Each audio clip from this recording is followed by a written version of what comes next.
हरे कृष्णा, सभी को प्रणाम। दंडवत महाराज जी, उपक्रम शुरू कर सकते हैं। जी प्रणाम बिल्कुल करता बिल्कुल हूँ आप प्रणाम। सभी लोगों को। मैं प्रणाम प्रारंभ जी करता हूँ। रामानंद जी। हाँ, जी प्रणाम प्रणाम करता हूँ सर। प्रणाम। बर्हापीडं नटवरवपुः कर्णयो कर्णिकारं बिभ्रद्वासः कनककपिशं वैजयन्तीं च मालाम् रन्ध्रान् वेणोरधरसुधया पूरयन् गोपवृन्दैर्वृन्दारण्यं स्वपदरमणं प्राविशत्कीर्तिः। भगवान श्री राधा मुकुंद श्री के जुगल चरणारविंद में प्रणाम करते हुए आचार्य श्री नरोत्तम सेनापति जी के श्री चरणों में प्रणाम करता हूँ। इसके साथ इस ऑनलाइन माध्यम से जितने वैष्णव जन, स्निग्ध जन, आचार्यगण, मित्रगण, माताएं, बहनें, जो लोग भी इसमें कथा के लिए अत्यंत समुत्सुक भाव से यहाँ उपस्थित हैं, आप सभी के श्री चरणों में मैं प्रणाम करता हूँ। कल की कथा हम लोग सुन रहे थे आचार्य श्री जयकांत महाप्रभु जी के द्वारा कि नलकुबर और मणिग्रीव की कथा के प्रसंग में आपने बहुत बढ़िया एक बात कही। शरीर कैसे क्षणभंगुर है, शरीर की नश्वरता कैसे है और क्या इसका प्रयोजन है, इस सब इसकी चर्चा चल रही थी। उसी में बहुत गुरु जी ने एक श्लोक बहुत बढ़िया बोला, देह किमन्न धातुस्वम निषेक्तुर्मातुरेव च मातुः पितुर्वा बलिनः क्रेतुरग्रे शुनोऽपि वा एवं साधारणं देह मव्यक्त प्रभवाप्ययम् को विद्वान् आत्मसात् कृत्वा हन्ति जन्तु नृते सतः। इस प्रसंग को बहुत सुंदर ही गुरु जी ने वर्णन किया कि यह जो शरीर है इतना तुच्छ है और यद प्रातः संस्कृतम चान्नम श्लोक के माध्यम से भी इस देह की नश्वरता का आपने वर्णन किया। और लेकिन एक तरफ गोस्वामी तुलसीदास जी कहते हैं कि भाई साधन धाम मोक्ष कर द्वारा पाई न जही परलोक समारा। भगवान भी कह रहे हैं तासाम में पौरुषी प्रिया। तो क्या तात्पर्य है? और एक तरफ यहाँ कह रहे हैं कि यद प्रातः संस्कृतम चान्नम सायं तच्च विनश्यति इत्यादि। और देह किमन्न धातु स्वम, क्या किमन्न दात अर्थात ये अन्नदाता का स्वम का अर्थ है धन, क्या यह उनका धन है? ऐसे करके अंततो गत्वा मातु पितुर्वा बलिन क्रीतुरग्रे शुनो पिवा, वहां तक हम लोग चले जाते हैं। लेकिन इसका तात्पर्य यही है कि साधन धाम मोक्ष कर द्वारा लेकिन पाई नजे ही परलोक सवारा। अर्थात यह जो शरीर है वह परमात्मा की प्राप्ति के लिए है, परमात्मा की प्राप्ति का साधन है और साध्य तो परमात्मा की प्राप्ति है। तो यदि परमात्मा की ओर हम उन्मुख नहीं होते हैं तब यह जो शरीर है जिसे हम साध्य समझते हैं और केवल प्राण पोषण परायण जो लोग हैं उनकी निंदा के लिए यह श्लोक भगवान बादरायण ने कहा है। और इस देह की, इस शरीर की क्षणभंगुरता को उन्होंने प्रकट किया है। वस्तुतः यह तो शरीर जो है भगवत प्राप्ति के लिए ही है। यह चेद वेदी इत्यादि जो श्रुति वचन उपलब्ध होते हैं वो वस्तुतः उसी का तात्पर्य है। अस्तु, तो बहुत हम लोगों ने बड़ा आनंद के साथ गुरु जी के श्री चरणों में प्रणाम करता हूँ और बहुत ही कथा का आनंद हम लोग ले रहे हैं। अब बहुत कुछ ना कहते हुए मैं एकदम बिल्कुल सीधे आचार्य सेनापति महाप्रभु जी के श्री चरणों में निवेदन करूंगा कि हम लोग अत्यंत दैन्य भाव से आपकी कथा को श्रवण करने के लिए उपस्थित हैं। आपके श्री चरणों में प्रणाम करता हूँ। अब आप कथा का शुभारंभ करें। तिमिरान्धस्य ज्ञानाञ्जना शलाकया चक्षुरुन्मिलितं येन तस्मै श्री गुरवे नमः। श्रीचैतन्यमनोभीष्टं स्थापितं येन भूतले स्वयं रूपः कदा मह्यं ददाति स्वपदान्तिकम् वन्देऽहं श्रीगुरो श्रीयुतपदकमलं श्रीगुरो वैष्णवांश्च श्रीरूपं साग्रजातं सहगणरघुनाथान्वितं तं सजीवं साद्वैतं सावधूतं परिजनसहितं कृष्णचैतन्यदेवं श्रीराधा कृष्णपादान् सहगणललिता श्रीविशाखान्विताश्च हे कृष्ण करुणा सिंधो दीनबंधो जगत्पते गोपेश गोपिका कांता राधा कांत नमोस्तुते तप्त कांचन गौरांगी राधे वृंदावनेश्वरी वृषभानुसुते देवी प्रणमामि हरिप्रिये नमो महावदान्याय कृष्ण प्रेम प्रदायते कृष्णाय कृष्ण चैतन्य नाम्ने गौरत्विषे नमः वाञ्छा कल्पतरुभ्यश्च कृपा सिन्धुभ्य एव च पतितानां पावनेभ्यो वैष्णवेभ्यो नमो नमः। जय श्री कृष्ण चैतन्य प्रभो नित्यानंद श्री अद्वैत गदाधर श्रीवासादि गौरभक्त वृंद हरे कृष्ण कृष्ण कृष्ण हरे हरे हरे राम राम राम हरे हरे।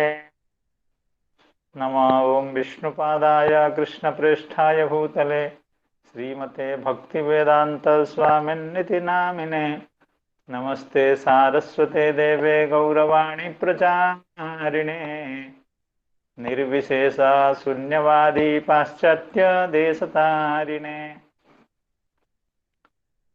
तो इस सायंकालीन श्रीमद् भागवत पाठ कार्यक्रम में जुड़े हुए समस्त संतजनों, वैष्णवजनों, सुधीजनों, श्रीमद् भागवत कथा रस पिपासु संतजनों के चरणों में बारंबार प्रणाम करते हुए एवं आप सबके कृपा एवं आशीर्वाद को अपना पाथेय मानते हुए हम भगवान की कथा का जहाँ विश्राम हुआ था कल, वहाँ से आगे कहने का प्रयत्न करेंगे। तो ये भगवान की अशेष कृपा है। अब आप सब संतजनों का विशेष प्रेम, आशीर्वाद एवं सदिच्छा है।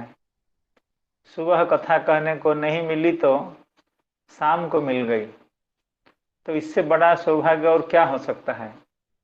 क्योंकि कथा कहने को अवसर मिलता है तो थोड़ा बहुत भगवान की चिंता, उनके ग्रंथों का चिंतन करने का सौभाग्य मिलता है एवं एक कामना बनी रहती है कि शाम को आप लोगों के दर्शन होंगे, आप लोगों से भेंट होगी। तो इसी चिंतन में, सत्संग के चिंता में और ग्रंथों के चिंतन में, भगवान की कथाओं के चिंतन में समय कटता है। तो यह हम सब का बहुत बड़ा सौभाग्य है। भगवान की विशेष कृपा है, संतजनों की विशेष कृपा है, गुरुजनों की विशेष कृपा है। तो उसी कृपा को हम सबसे बड़ा संबल मानते हुए आगे की कथा को कहने का उपक्रम करते हैं। हमारे अत्यंत अंतरंग श्रीपाद जयकांत प्रभु जी कल तक इस कथा का निरूपण कर रहे थे। आप अत्यंत सुमधुर ढंग से एवं अत्यंत शास्त्र वचनों के साथ व्याकरण शास्त्रगत व्युत्पत्ति, वेदांत शास्त्रगत व्युत्पत्ति, नीति शास्त्रगत व्युत्पत्ति एवं उनका जो स्वयं अनुभव है उसको सब हाँ, उसका प्रयोग करते हुए आपने कथा का कल तक निरूपण किया। तो जहाँ से कथा की विश्रांति हुई थी वहाँ से आगे हम कहना शुरू करेंगे, कहने की चेष्टा करेंगे। और हमारे श्री रामानुज उपाध्याय प्रभु जी बड़े दयालु हैं हम लोगों के ऊपर। तो उन्होंने भी कल की कथा का जहाँ निरूपण हुआ था उसका आपने संक्षेप से उसका सूत्र हमको पकड़ा दिया है। तो उसी सूत्र को अवलंबन करते हुए मैं अपनी चेष्टा आगे बढ़ा रहा हूँ। तो हम लोगों को मालूम है 10वें स्कंध के 10वें अध्याय का निरूपण हो रहा है। तो इसमें चरित्र है कुबेर के 2 उच्छृंखल पुत्र जो नलकुबर एवं मणिग्रीव नाम से प्रख्यात हैं। तो उनका जो असदाचार अर्थात अनुचित व्यवहार उसको देख करके श्री नारद जी महाराज दुखी हुए हैं। ये संत का हृदय ऐसा होता है कि दूसरों के दुख को देख करके उनके हृदय द्रवीभूत हो जाते हैं। संत हृदय नवनीत समान। और दूसरे के जब ताप देखते हैं, जैसे ताप के पास आने से नवनीत अपने आप पिघल जाता है, तो और लोगों के दुख को देख करके संत जनों के हृदय द्रवीभूत हो जाते हैं। तो इसलिए नारद जी महाराज जी के हृदय में अत्यंत करुणा उत्पन्न हुई कि इन बच्चों को कैसे सुधारा जाए। जैसे अपने बच्चों के प्रति पिता माता की प्रीति होती है, उसी तरह से भगवान के एवं भगवान के जो शुद्ध भक्त होते हैं उनकी भी प्रीति जगत के समस्त प्राणी के प्रति एक जैसे होती है। एवं जगत को विषय से विमुख करके भगवत उन्मुख करने का उनका संकल्प होता है।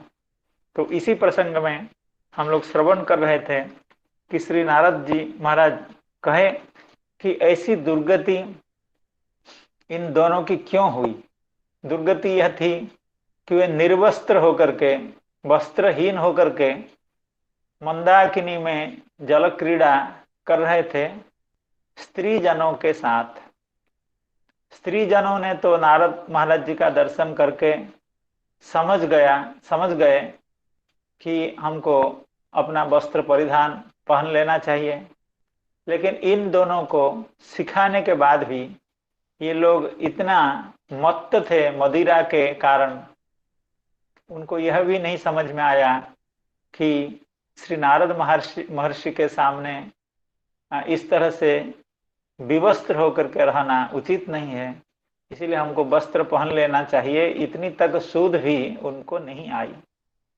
तो ऐसा दर्शन करके तो दृष्टवा मदिरा मत्तौ देख करके श्री नारद जी महाराज जी के हृदय में कृपा आई। लेकिन सापम दास्यन इदम जगौ। अब श्री नारद जी महाराज तयो अनुग्रहार्थाय, अर्थात साप भी दे रहे हैं, लेकिन उसमें मूल है उनके प्रति अनुग्रह करना, उनके ऊपर कृपा करना, उनको असत मार्ग से ला करके सन्मार्ग में परिचालित करना। यही श्री नारद महाराज जी के हृदय में इच्छा थी। इसलिए अनुग्रहार्थाय शापम दास्यन, अनुग्रह के लिए उनको अभिशाप दे रहे हैं। और इदम जगौ, ऐसा श्री नारद महाराज ने जगौ का मतलब ऐसा कहा, अर्थात उच्च ही स्वरेण कथयामास, अर्थात ऊंची आवाज से, अर्थात दूसरे लोग भी उसका श्रवण कर पाए नारद जी महाराज क्या कह रहे हैं, ऐसा आपने उच्चारित किया। क्यों? अभी श्री नारद जी महाराज जो कह रहे हैं उस बात को वे दोनों तो समझ नहीं पाएंगे। क्यों? जो अपना वस्त्र पहनना भी उचित नहीं समझ पा रहा है, अभी नारद जी के सामने उनको कैसा व्यवहार करना है इतनी भी सूझ जिनको नहीं है। अब नारद जी महाराज अभी जिस शास्त्र की बात कहेंगे, जिस नीति की बात कहेंगे, वे कैसे समझ पाएंगे। तो इसीलिए नारद जी महाराज ये कह रहे हैं, उनका उद्देश्य यही है कि ये दोनों भले न समझें, लेकिन जगत के जो और लोग हैं वे समझ जाएं। वे कैसे समझेंगे ना? वहां तो कम से कम वो जो स्त्री जन हैं जिनके साथ ये दोनों क्रीड़ा कर रहे थे, वे तो उपस्थित ही, वे तो नारद जी को प्रणाम कर रही हैं और साथ में विद्यमान हैं। और भी लोग तब तक आ गए होंगे। तो इसलिए ये दोनों भले ना श्रवण करें, ये दोनों भले ना समझें, क्योंकि समझने की स्थिति में ये दोनों नहीं है, लेकिन और लोग इसको समझ करके, इस शिक्षा को ग्रहण करके अपने जीवन को संयत रखें ताकि इनका कल्याण हो। जगऊ शब्द का यही अभिप्राय है। इसको श्री चक्रवर्तीपाद की व्याख्या के आधार पर हमने श्रवण किया था श्रीपाद जयकांत प्रभु जी से। तो जगौ इति अन्येपि श्रुत्वा स्वहितम जानन्तु इति भावः। क्यों ये दोनों श्रवण भी नहीं कर पाएंगे, ना कुछ समझ पाएंगे, लेकिन और जो लोग हैं वे श्रवण करके अपना कल्याण करें, अर्थात इस तरह की हरकतें ना करें, इस तरह की अशिष्टता, इस तरह के अनैतिक कार्य, इस तरह के अभद्राचरण और लोग ना करें। और इस उद्देश्य से श्री नारद महाराज जी ने इसको समझा करके जोर से मतलब इसको मन से नहीं, इसको अपने वाणी से यह बात सब कही। तो वो बात तो यह थी, हम लोग श्रवण किए हुए हैं कि श्रीमद को छोड़ करके, अर्थात जितने भी संसार में अहंकार हैं, जितने कारणों से जीव में अहंकार उत्पन्न होता है, उन कारणों में से सबसे बड़ा प्रबल होता है श्रीमद, अर्थात पैसे का जो अभिमान होता है, अहंकार होता है, वो सबसे बड़ा दुष्चिकित्सा होता है। उसकी चिकित्सा सहज आसान नहीं है। तो मद जितने हैं हम लोग जानते हैं, क्या है वो? यौवनम धन संपत्ति प्रभुत्वम अविवेकिता। यौवन का मद होता है, धन संपत्ति, धन संपत्ति का मतलब धन का जो प्राचुर्य है उसका मद होता है, प्रभुत्व का, पद पदवी में रहने का भी मद होता है, और अविवेकिता ये भी मद होता है। एकैकम अप्यनर्थाय किमु यत्र चतुष्टयम। और आगे भी कहा गया है कि विद्या मदः धन मदः तथैवाभिजनो मदः। विद्या मद बहुत बड़ा मद होता है, और धन मद तो होता ही है, और अभिजन मद अर्थात हमारे साथ इतने लोग हैं, हम बहुत बड़े पार्टी के प्रेसिडेंट हैं, हमारे बहुत अनुयायी हैं, हमारी बात पर सब बहुत लोग परिचालित हो सकते हैं, मेरे लिए प्राण देने के लिए तैयार हैं बहुत लोग, तो ये अभिजन मद होता है। तो ये मुख्यतः 3 मद बताए जाते हैं। इन मदों में सबसे खतरनाक मद है श्रीमद। इसीलिए कहा श्रीमदात आभिजात्यादिर यत्र स्त्री द्यूतम आसव, अर्थात श्रीमद से बढ़ करके कोई ज्यादा बड़ा मद अहंकार नहीं होता है, क्योंकि श्रीमद के साथ, धनाहंकार के साथ, अपने संपत्तिशाली होने का जो अहंकार है उसके साथ बहुत सारे अनर्थ जुड़े हुए हैं। स्त्री अर्थात अवैध स्त्री संग, द्यूत और आसव अर्थात मदिरा। द्यूत का मतलब है पैसे को खेलना, द्यूत क्रीड़ा, जैसे दुर्योधन प्रभृति द्यूत क्रीड़ा कर रहे थे, उन्होंने प्रस्ताव रखा पांडवों से कि आप द्यूत क्रीड़ा करिए। तो ये एक लक्षण है श्रीमद के कारण, क्योंकि वे राजा थे और अहंकार था कि हम बहुत पैसे वाले हैं, हमारे पास बहुत लोग हैं, हमारे अनुयायी हैं, तो उनके पास बहुत कुछ मद करने को था, अहंकार था। तो श्रीमद सबसे बड़ा टेढ़ा मद होता है जिसकी निवृत्ति होना असंभव है। ऐसा श्री नारद जी ने सोचा। श्रीमद में क्या समस्या है?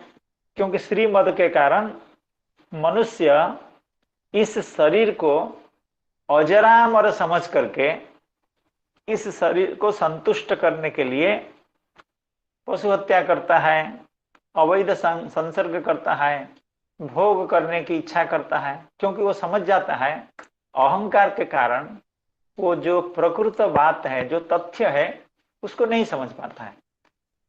अर्थ के अहंकार होने के कारण वो शरीर का जो स्वभाव है, शरीर जन्म मृत्यु जरा व्याधि ग्रस्त है सब समय, इस बात पर वो सचेतन नहीं रहता है, इसके बारे में वो सचेतन नहीं होता है। वो इसको अजरा मृत्यु समझ करके, हम न मरने वाले हैं न बूढ़े होने वाले हैं, ऐसा समझ करके, अर्थात इसकी ओर वो उसकी दृष्टि नहीं जाती है। वो भोग में इतना लिप्त हो जाता है कि शरीर का जो मरणशीलता है, शरीर का वृद्ध होने का जो स्वभाव है, शरीर का रोगाक्रांत होने का जो स्वभाव है, एवं शरीर का जन्म ग्रहण करने का जो स्वभाव है, उसको वो भूल जाता है।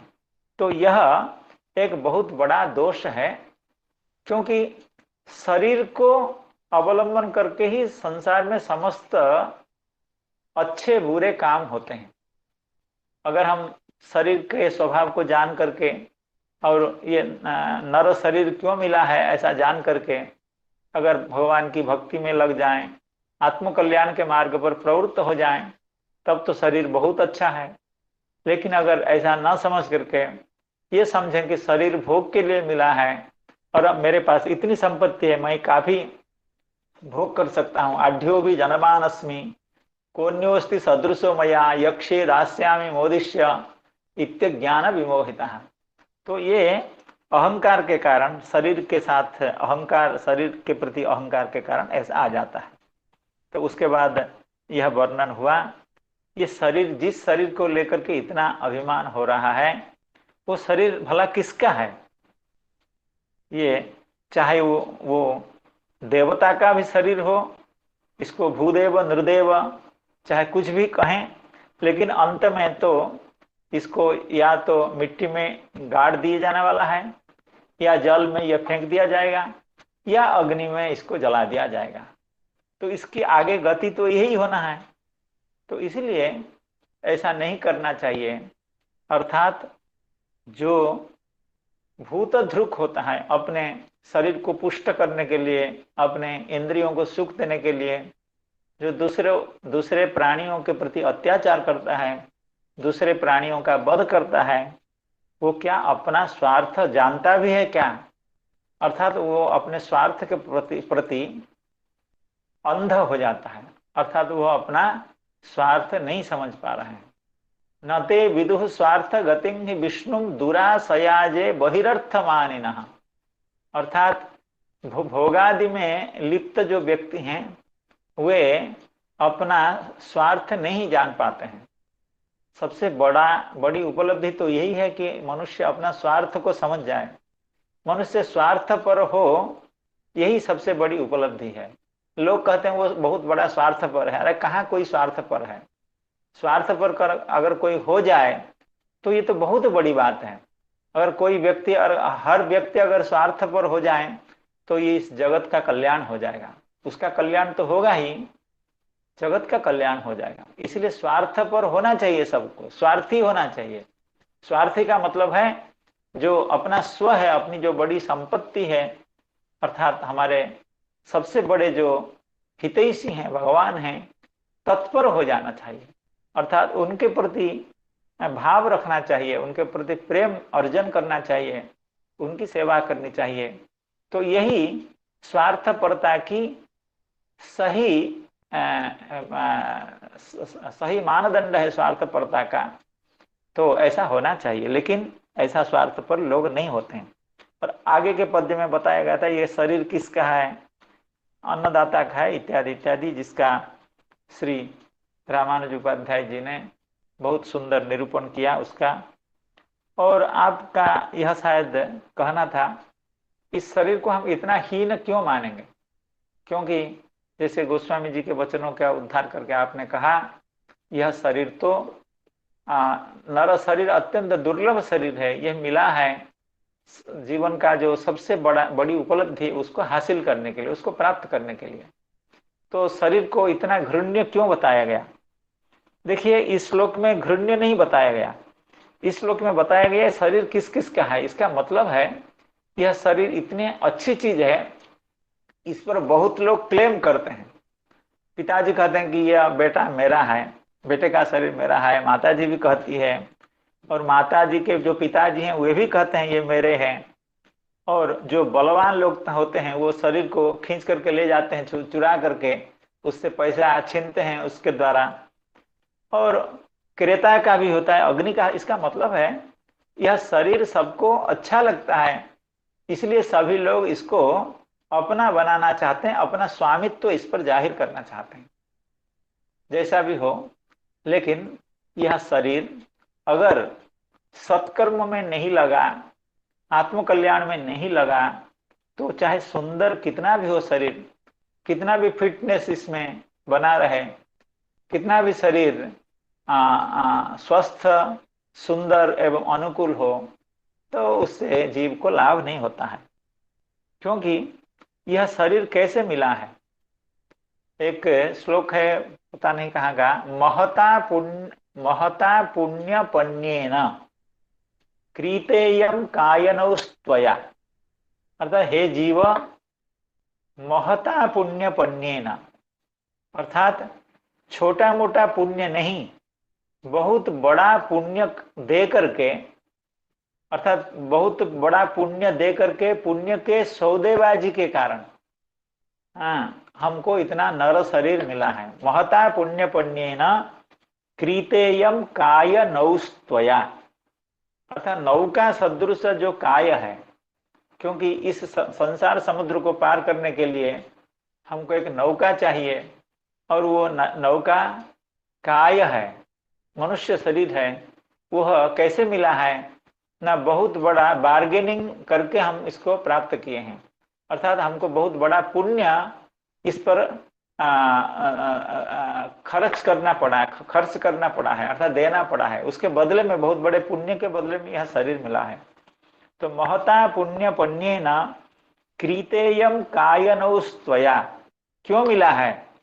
न पारम दुखो दधेर गंतुम, जो संसार जो दुखो दधी है, अर्थात दुख का समुद्र है यह संसार।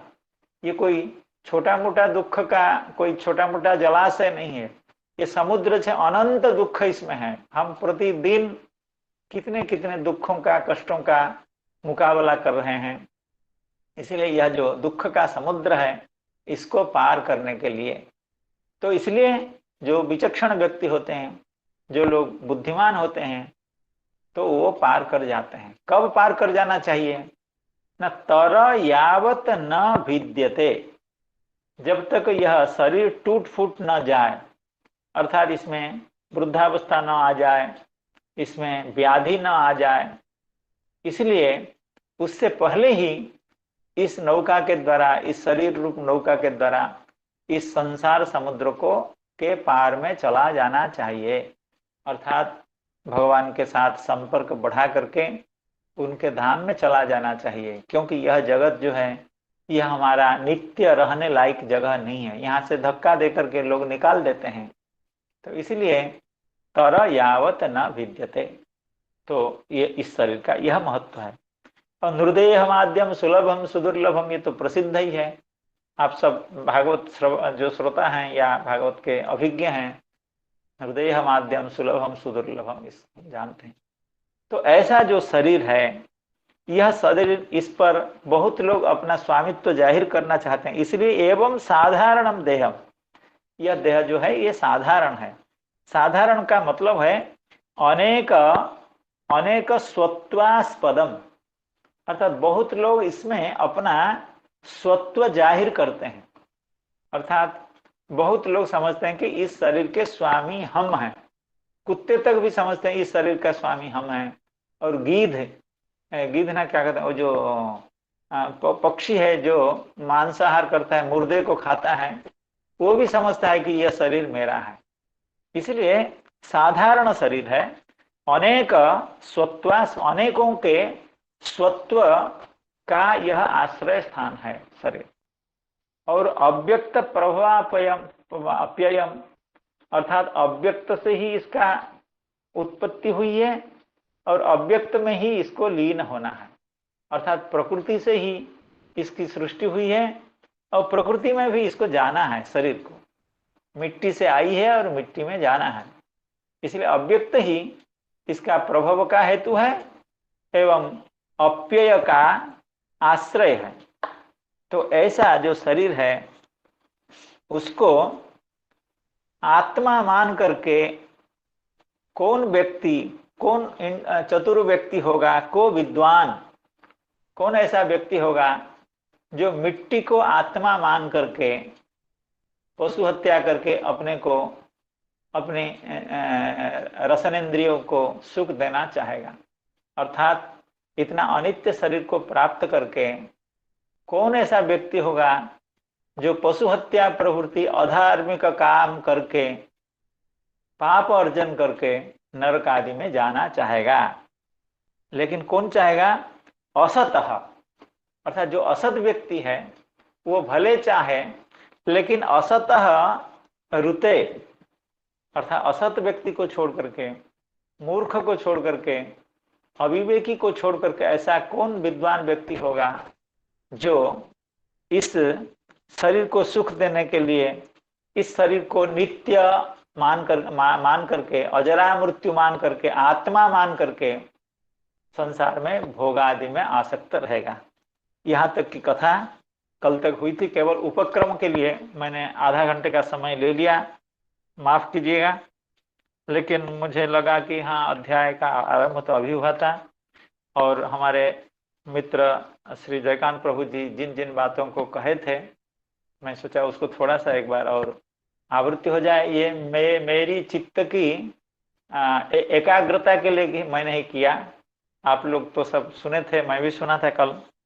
आगे श्री नारद जी महाराज कह रहे हैं, अर्थात नारद जी महाराज हम सभी के लिए कह रहे हैं जो उस समय उपस्थित थे, जो नारियां, देव नारियां थी और जो लोग भी उस आश्रम में उपस्थित थे, सबको सुना सुना करके, सबको जताने के लिए, सबको यह बोध हो कि यह शरीर कैसा है और यह जो अविवेकिता, यह जो मूर्खता क्यों आती है। अर्थात ये दोनों इतने बड़े देवता के पुत्र होने के बावजूद भी इनको इतना अविवेक क्यों आया है, इस सब का जो दार्शनिक पक्ष है उसको उपस्थापित करते हैं। आगे श्री नारद जी महाराज कह रहे हैं, असतः श्रीमदान्धस्य दारिद्र्यं परमंजनम आत्मौपम्येन भूतानि दरिद्रः परमेक्षते। असतः श्रीमदान्धस्य दारिद्र्यं परमंजनम आत्मौपम्येन भूतानि दरिद्रः परमेक्षते। क्योंकि श्रीमदान्धस्य, क्योंकि ये श्रीमद से ही ये बात चल रही है। हाँ, तो दृष्ट्वा मदिरा मत्तौ श्रीमदान्धौ सुरात्मजौ। श्रीमद ही इनका सबसे बड़ा शत्रु है। इन दोनों का हिताहित ज्ञान न होने का कारण इनका श्रीमद है।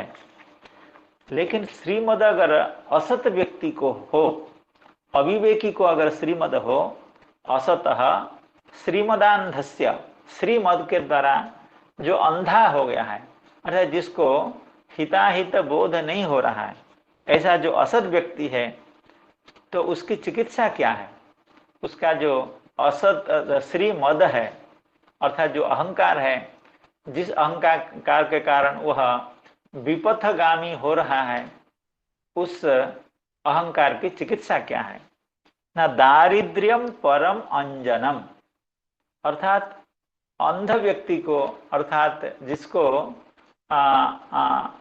अंधकार के समय में, रात के समय में दिखता नहीं है, तो उस व्यक्ति के लिए कोई अंजन उपयोगी होता है। उस अंजन को नेत्र में धारण करने से उसको रात में आलोक की उपस्थिति में वस्तुएं दिखती हैं। अन्यथा आलोक के रहने पर भी वह व्यक्ति देख नहीं पाता है, लेकिन उसके नेत्र में अगर अंजन का प्रयोग किया जाए तो वो देख सकता है। तो उसी तरह से श्रीमद के कारण जो अंधा हो गया है, उसके नेत्र में कौन सा अंजन देने से उसका मद दूर हो जाएगा, उसका जो गर्व या अहंकार दूर हो जाएगा, उसको कह रहे हैं दारिद्र्यम परम अंजनम, दारिद्र्य ही उसका बहुत बढ़िया दवाई है। अर्थात उसको दरिद्र बना दिया जाए, उसकी जो श्री है उसको छीन लिया जाए, उसको उसकी संपत्ति अगर नष्ट हो जाए किसी भी कारण से, तो वो उसकी जो मदमत्तता है, उसका जो अहंकार रूपी अंधत्व है, वो अंधत्व दूर हो जाएगा। वो फिर बाद में स्पष्ट रूप से संसार को देख पाएगा। नारद जी आए तो उनको भी देख पाएगा, कोई दरिद्र आया है उसको भी देख पाएगा, और उसके साथ कैसे व्यवहार करना चाहिए वो समझ पाएगा। जब उसमें दरिद्रता आ जाएगी, अर्थात अहंकारी लोग नहीं देख पाते हैं दूसरों की समस्या को, दूसरे के कष्टों को, लेकिन जो दरिद्र होता है वो देख पाता है। क्यों? आत्मौपम्येन भूतानि दरिद्र परम इक्षते। जो दरिद्र होता है वो आत्मौपम्येन, आत्मौपम्येन का मतलब है मेरा जो सुख दुख है वही सुख दुख मेरे जो रिश्तेदार हैं, मेरे जो मित्र हैं, मेरे पास जो हैं, या जो कोई भी है, अर्थात दूसरों के सुख दुख को अपने सुख दुख जैसे मानता है। कौन व्यक्ति? ना दरिद्र। अहंकारी व्यक्ति, अर्थ के अभिमान से जो युक्त है व्यक्ति, वह दूसरों के सुख दुख को अपना सुख दुख जैसे नहीं देख पाता है। लेकिन श्री व्यासदेव जी महाराज कह रहे हैं आत्मौपम्येन भूतानि दरिद्र परमीक्षते, अर्थात जो दरिद्र होता है वो आत्मौपम्येन भूतानि ईक्षते, अर्थात अपनी उपमा से, अपने साधर्म्य से दूसरों के सुख दुख को देखता है। एक ऐसा लोकोक्ति है या ऐसे प्रसिद्ध है, भो दारिद्र्य नमस्तुभ्यम, अर्थात दरिद्र व्यक्ति का स्वभाव कैसा होता है। क्योंकि दरिद्र जब भिक्षाटन करता है या और लोगों की कृपा चाहता है तो वो सबको देखता है। हाँ, जो मंदिर के सामने हो, ट्रेन में जाता हो, जो दरिद्र भिक्षार्थी है वो सबके मुख को देखता है, अब सबसे मांगता है। तो वो दरिद्र व्यक्ति कहता है भो दारिद्र्य नमस्तुभ्यम, अर्थात हे दारिद्र्य, तुम्हारे कारण, अर्थात दरिद्रता के कारण मैं तो सिद्ध हो गया हूं।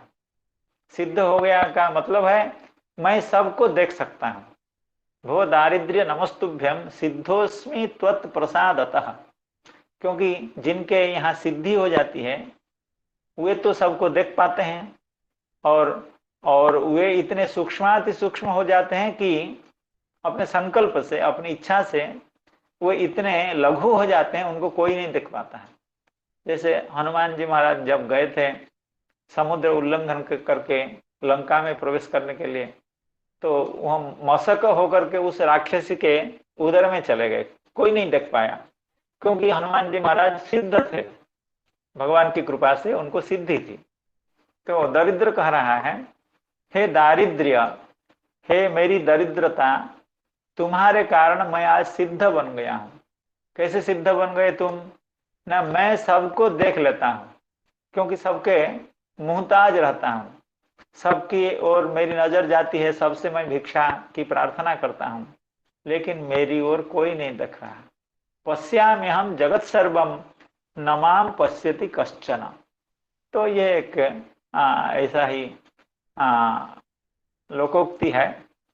कहने का मतलब है आत्मोपम्येन दरिद्र भूतानि परमीक्षते।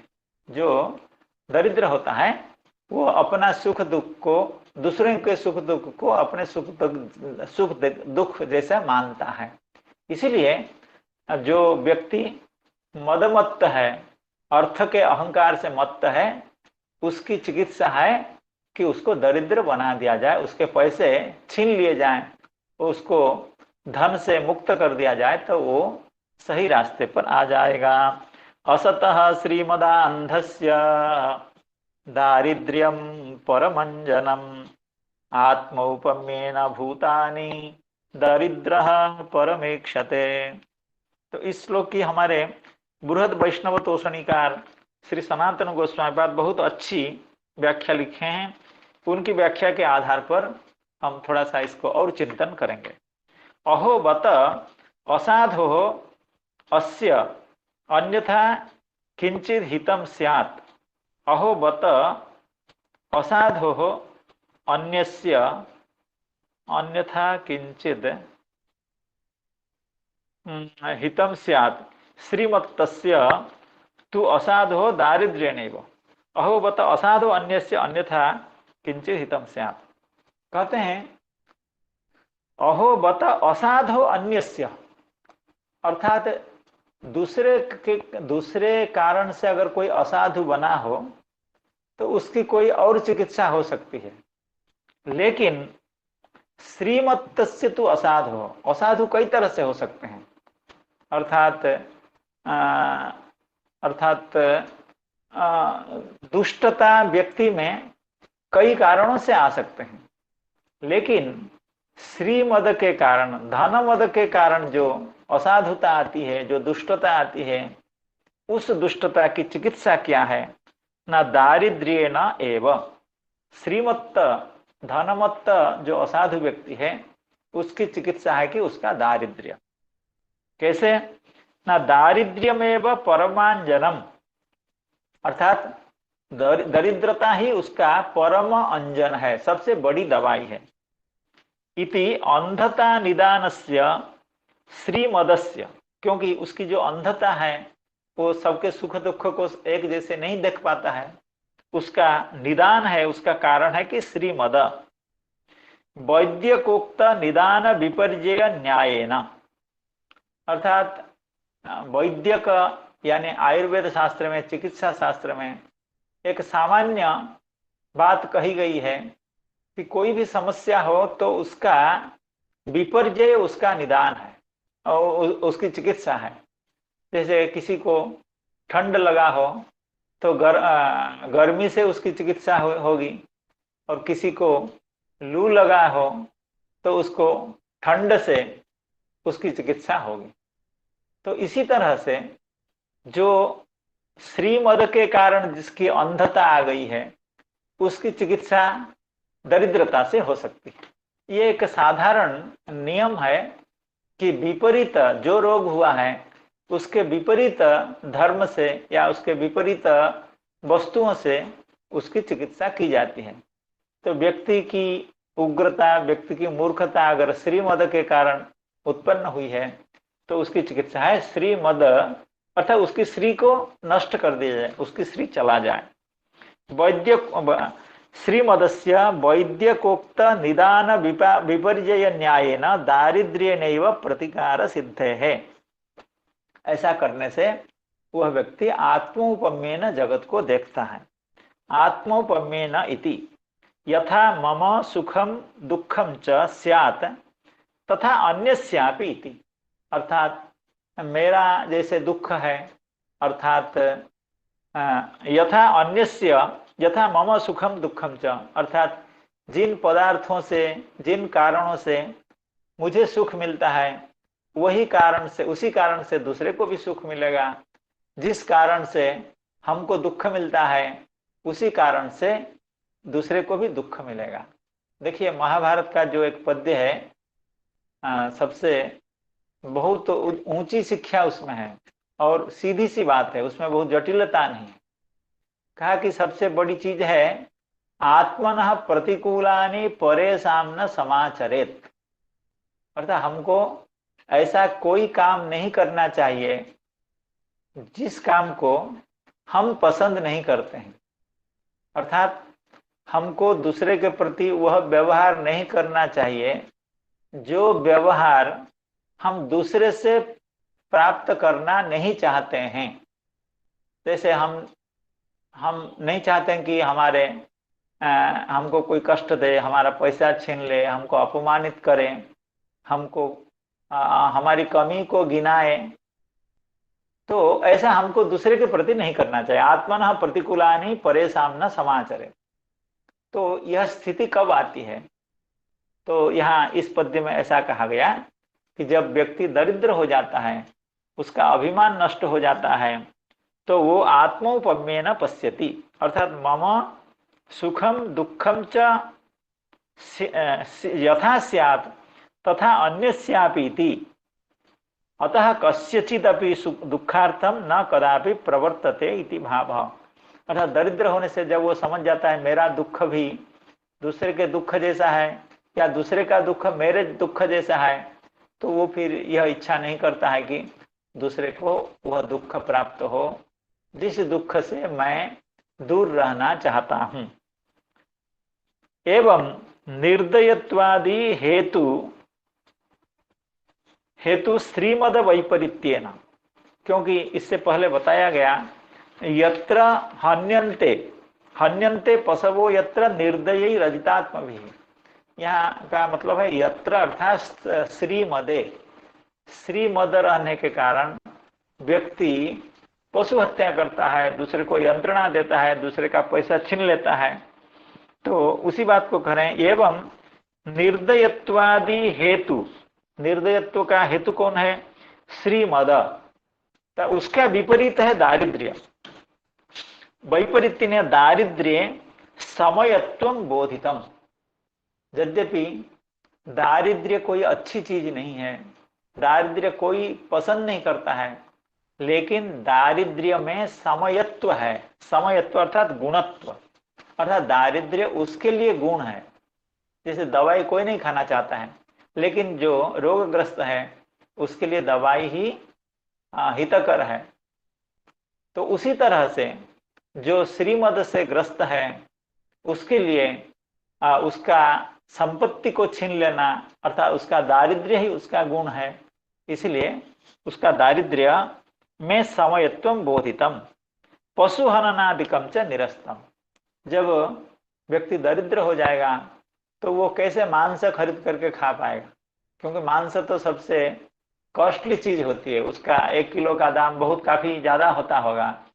इसलिए वो मद्य में, मांस में या इस तरह के जो कदर्य वस्तु हैं उनको संग्रह करने में उसका सामर्थ्य नष्ट हो जाएगा।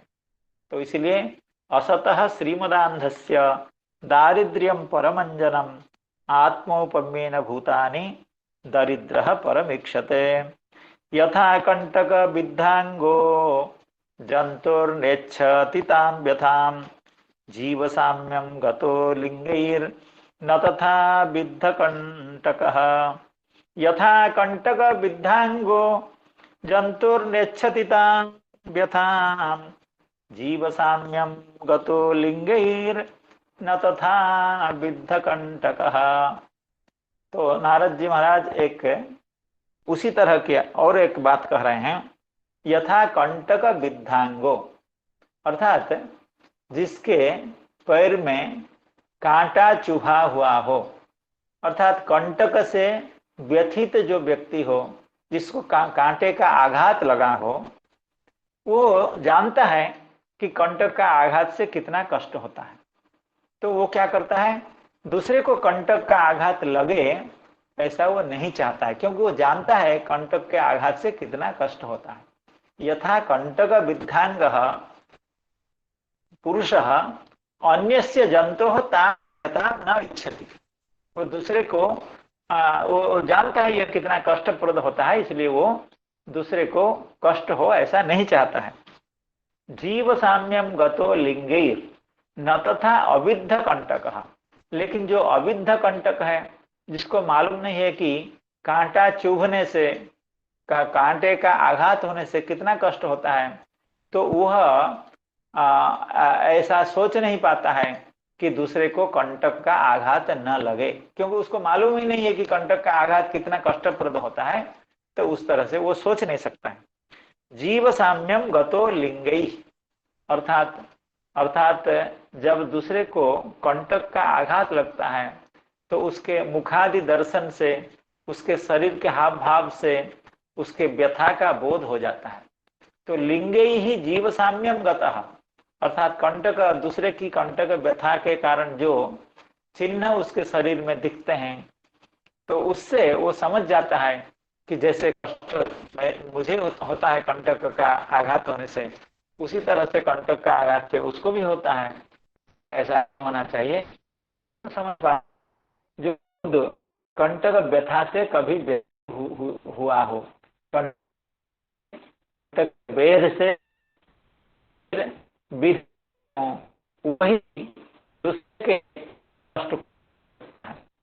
यथा कंटक विद्धांगो जंतुर्नेच्छति तां व्यथां जीव साम्यम गतो लिंगैर न तथा अविद्ध कंटकः। इसकी व्याख्या हम श्री वीर राघवाचार्य जी की श्री भागवत चंद्रिका के आधार पर हम पढ़ना चाहेंगे। उक्तम एवं अर्थम सदृष्टान्तम आह, अर्थात जो कहा गया पहले, अर्थात जो श्रीमद से अंध है उसको दरिद्र बना दिया जाए, क्योंकि दरिद्र होने के बाद वो दूसरे की दरिद्रता को भी समझ सकता है। तो उसी को दृष्टांतांतर से ये कंटकाघात की दृष्टांत से समझाने की कोशिश कर रहे हैं। यथा कंटक विद्धांघ्रि, अर्थात जिसका अंघ्रि, जिसका चरण कंटक से विद्ध हुआ हो। लिंगै ही अंतर्गत सुख दुखादि व्यंजक मुख विकास म्लानतादि निमित्त, अर्थात दूसरे के मुख के विकास से एवं दूसरे के मुख के म्लानी के कारण तो उसके सुख दुख का अनुमान किया जाता है। किसी का मुख अगर प्रसन्न हो तो हम समझ सकते हैं कि उसके हृदय में सुख है, और उसका मुख अगर मलिन हो तो उससे पता चलता है कि वह दुखी है। तो लिंग ही माने अंतर्गत सुख दुखादि व्यंजक, अंतर में किसी को सुख है या दुख है उसका व्यंजक, उसका मुख का विकास, मुख का विकास उसके सुख का, अंतर्गत सुख का व्यंजक होता है, और उसके मुख का मालिन्य उसके अंतर्गत दुख का व्यंजक होता है। निमित्त ही जीव साम्यम गतः, अर्थात इन लिंगों से सुख एवं दुख के जो परिचायक होते हैं, जो ज्ञापक होते हैं, उन लिंगों के द्वारा सह जीव साम्यम गतः, अर्थात श्वेतर जीवानाम स्वस्य च तौल्यम मन्वानः, अर्थात मेरा जब कष्ट होता है, मेरा जब कंटक का आघात होता है, मुझे भी इस तरह की पीड़ा होती है, इस तरह से वह जीव साम्यम गतः, अर्थात जीवे श्वेतर जीवाना, अर्थात अपने से जो भिन्न प्राणी हैं, वो चाहे पशु पक्षी ही क्यों ना हो, उनके साथ उसका तौल्य, समानता को वो समझ सकता है कि मेरा कष्ट भी उसके कष्ट जैसा है, या उसका कष्ट भी मेरा कष्ट जैसा है, और उसका सुख भी, दूसरे प्राणी का सुख भी मेरा सुख जैसा है। इति मन्वानः ताम कंटक वेधजाम व्यथाम, कंटक के वेध से, कंटक के आघात से जो व्यथा उत्पन्न होती है, अर्थात दुख उत्पन्न होता है, वो कंटक वेधम वा नेच्छति। दो तरह से व्याख्या कर रहे हैं। अन्यस्य कंटक वेध जनिता व्यथाम नेच्छति किंबा कंटक वेधम एवं नेच्छति, क्योंकि वो जानता है कंटक के आघात से कितना कष्ट होता है, तो वो दूसरे के कष्ट को या तो नहीं चाहता है, या दूसरे के पैर भी कंटक से व्यथित हो, कंटक का वेध हो दूसरे के पैर में, वो भी नहीं चाहता है। इस तरह की व्याख्या कर रहे हैं। तथैव तथा एवं अविद्ध कंटक नेच्छति, जो अविद्ध कंटक है वो ऐसी इच्छा नहीं कर सकता है, क्योंकि उसको मालूम ही नहीं है कि कंटक के आघात से कितना कष्ट होता है। कहने का यही मतलब है, जब व्यक्ति मदमत्त व्यक्ति, श्रीमद से मत्त व्यक्ति को जब दरिद्र बना दिया जाएगा तो दूसरे की व्यथा को सही तरह से समझ पाएगा। इसलिए कहते हैं यथा कंटक विद्धांगो जंतुर्नेच्छति तां व्यथां जीव साम्यम गतो लिंगैर न तथा विद्ध कंटकः। दरिद्रो निरहं स्तंभो मुक्तः सर्वमदैरिह कृच्छ्रम यदृच्छयाप्नोति तद्धि तस्य परम तपः।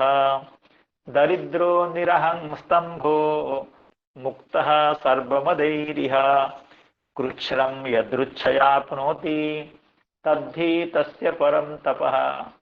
अर्थात श्री नारद जी महाराज दरिद्रता का जो वैशिष्ट्य है, अर्थात दरिद्रता से जीव को क्या लाभ होता है, उसका निरूपण कर रहे हैं।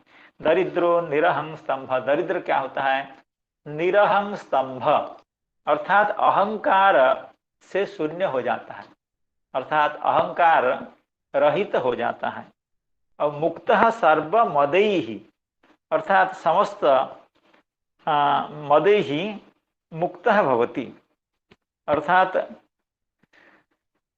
जितने भी अहंकार होते हैं उन सब अहंकारों से वो मुक्त रहता है।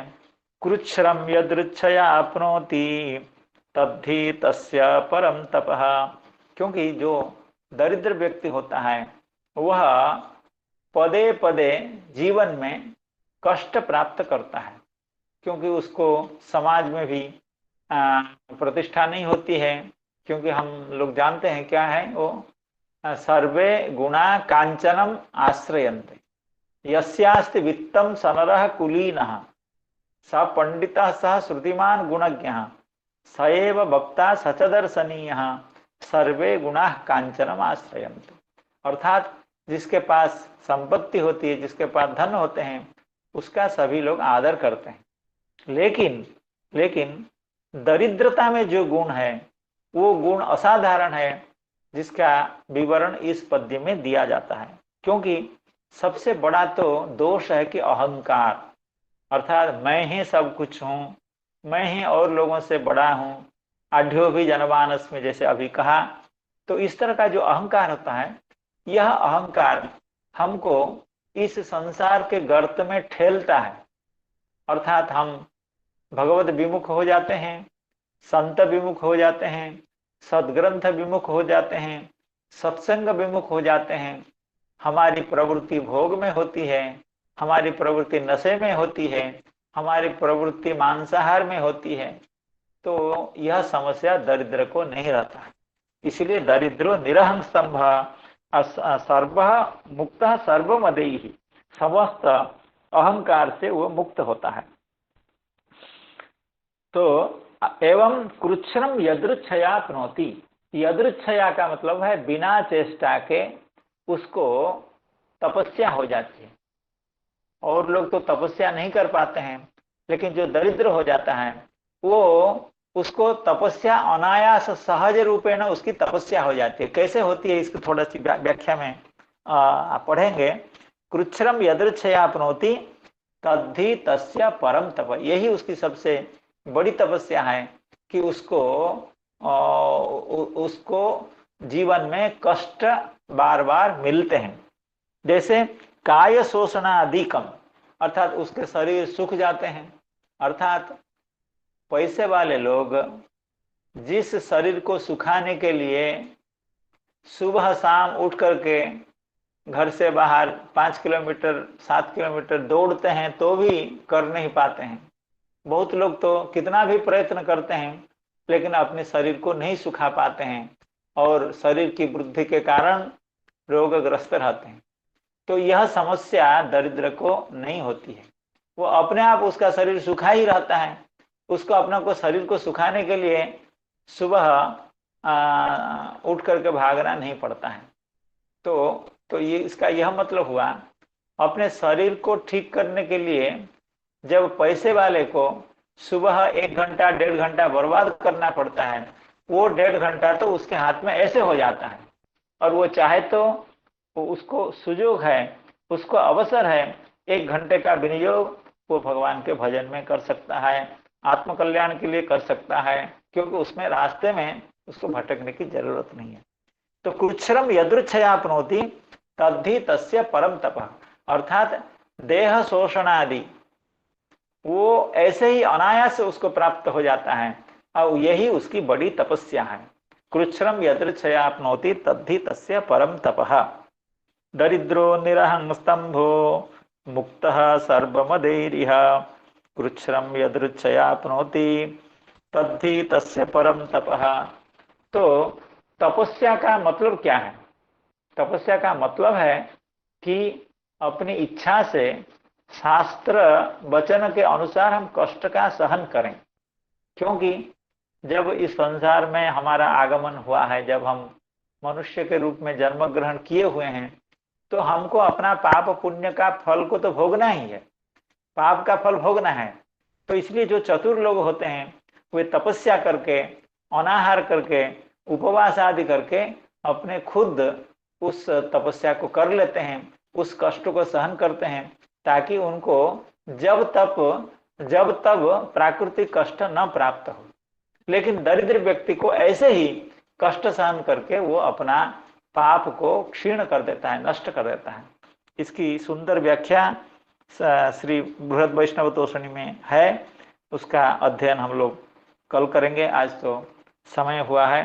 दरिद्रो निरहं स्तंभो मुक्तः सर्वमदैरिह कृच्छ्रम यदृच्छयाप्नोति तद्धि तस्य परम तपः। तो भगवान की कृपा से, आप सब संत जनों के आशीर्वाद से जो बहुत थोड़ा समझ में आया उसको मैंने निवेदित किया, एवं कल व्याख्याओं के आधार पर इस श्लोक का अर्थ समझने की कोशिश करेंगे। आज की कथा की यहीं पर समाप्ति होती है।